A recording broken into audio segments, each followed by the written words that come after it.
Yeah, hi everyone. Today I would like to talk about solid principles in the context of software design.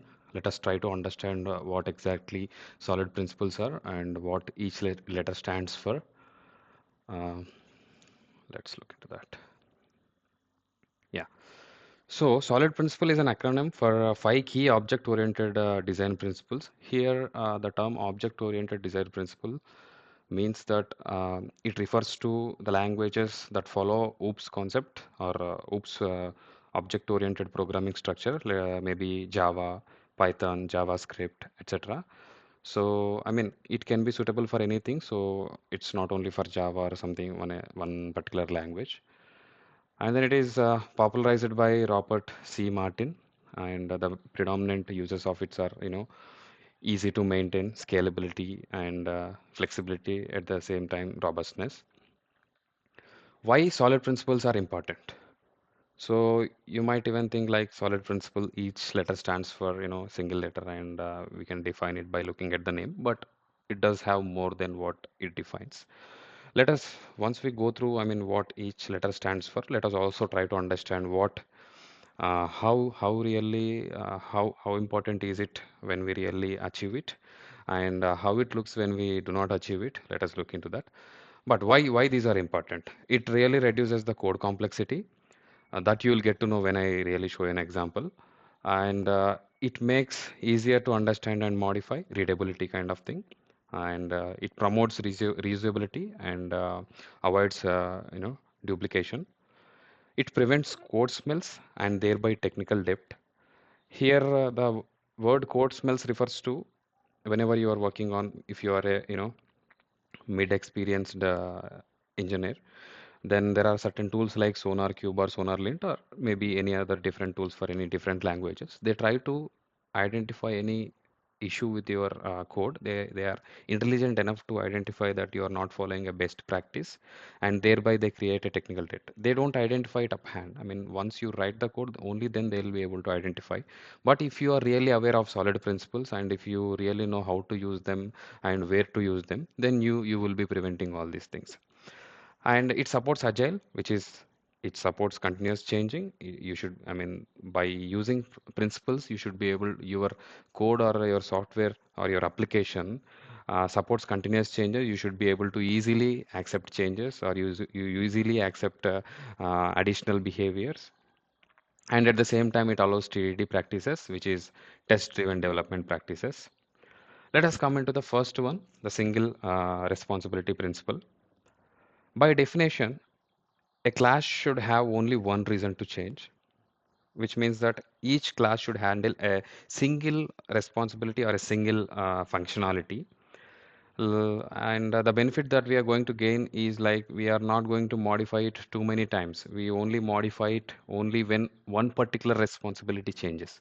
If it is loaded with many responsibilities, then it would be touched, it would be modified when all those responsibilities, any of the responsibilities changed, and it causes, really, you have to test all the interrelated functionalities and things like that. So basically, it promotes maintainability and clarity as well. Let us look into the other one, which is the second one, open closed principle. It states that software entities should be open for extension but closed for modification. Uh, when we say this, we are accepting a change. Change could be anything, but we are not going to modify it. But rather, we are going to create that change as an extension of the existing behavior. So this is the really key thing here. Anything that is coming is a change, but we are not going to directly alter the existing behavior, but rather we are going to create a new behavior of the new expectation or the new behavior. So this is what open closed principle states. It promotes stability as well as flexibility. Liskov's substitution principle, the third one, it states that subtypes must be substitutable for their base types.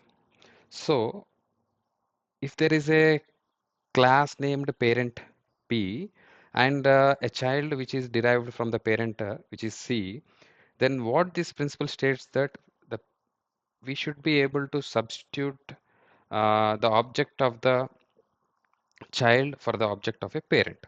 which means that parent P equals to new child.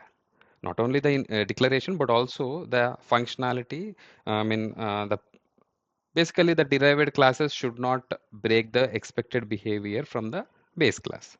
So this ensures that a consistent behavior when you follow a multi-level inheritance, then all the child classes, if they do not break their parents' behavior, then it ensures a consistent behavior across the inheritance hierarchies. And the next principle is interface segregation principle. So here clients should not be forced to depend on interfaces they do not use. So not only just the interfaces, but the mechanisms or the methods or functionalities. Let us say if you declare an interface with 8 to 10 different methods, and the consumer party or the implementer who wants to implement this behavior is forced to implement all the 8 different methods or 8 to 10 whatever you have declared.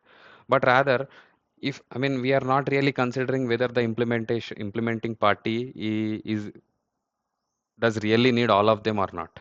So we are overloading the implementer to implement unnecessary things as well. So the thing is that you should prefer several small specific interfaces. You should go for a interface which even has one method. That is totally fine. Uh, as long as the method or the functionality is specific to the interface, that's fine. You should get rid of creating interfaces that are heavy and generic ones. So that is what this principle states. And the benefits that we are going to gain out of this is reduces side effects and coupling. So it ensures a loosely coupled mechanism and avoids tight coupling. And it also, let's say if you have many methods in an interface and you have to implement it or with a dummy or mock behaviors, that also you can avoid it by using interface segregation.